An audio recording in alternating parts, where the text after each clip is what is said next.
It's massive, 26 stories high, weighs 50,000 tons, and sits on top of a modified drilling platform. It's called the Sea-Based X-Band Radar, SBX. It's designed to defend America from incoming missiles by tracking them and guiding rockets to intercept them. Its only drawback, it doesn't work. It was rushed to deployment on a sea-based platform.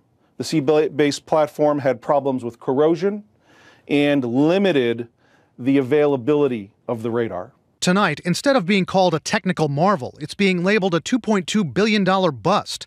That's according to an investigation by the Los Angeles Times, which reveals 4 expensive anti-missile systems, which it says have been mothballed over the past decade. The cost to American taxpayers, according to the newspaper, almost $10 billion. All of it spent, the paper says, by a wing of the Pentagon called the Missile Defense Agency, tasked with protecting the American homeland from attacks by adversaries like North Korea and Iran. It's an organization of technologists, and they have lived in a hobby shop world for a long time, and they were suddenly faced with the requirement to actually go deploy something. A spokesman for the agency says it respectfully disagrees with that characterization, but doesn't deny the allegations of failed systems, now shelved. Among them, a project called the Airborne Laser, 747s equipped with chemical lasers that would incinerate enemy missiles.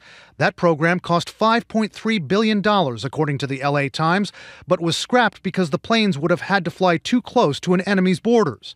Then there's the Kinetic Energy Interceptor. Cool name, but the Times says it was too long to fit onto Navy ships, and the range was too limited for land launches. Cost $1.7 billion.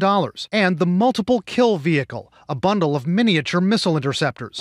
Ground-based rockets would have had to be retrofitted to make this work. That one set the taxpayers back $700 million. Supporters of the agency don't call these projects waste, saying these innovations could eventually save lives, even if they come with a hefty price tag. We do face a real threat, such as the North Korean ICBM, which could be deployed within 1 or 2 years. So this missile can hit Anchorage, Honolulu, and maybe even Seattle. Our citizens in those cities are definitely worth $10 billion of effort. Contacted by CNN, a spokesman for the Missile Defense Agency said, quote, "The investments we've made in advanced missile defense technologies have not been wasted. The programs that were canceled have all provided valuable research, which they're going to use to build better systems in the future." And as one expert told me, this agency's got an almost impossible task, trying to shoot down bullets with other bullets, Wolf, and developing those bullets is not easy.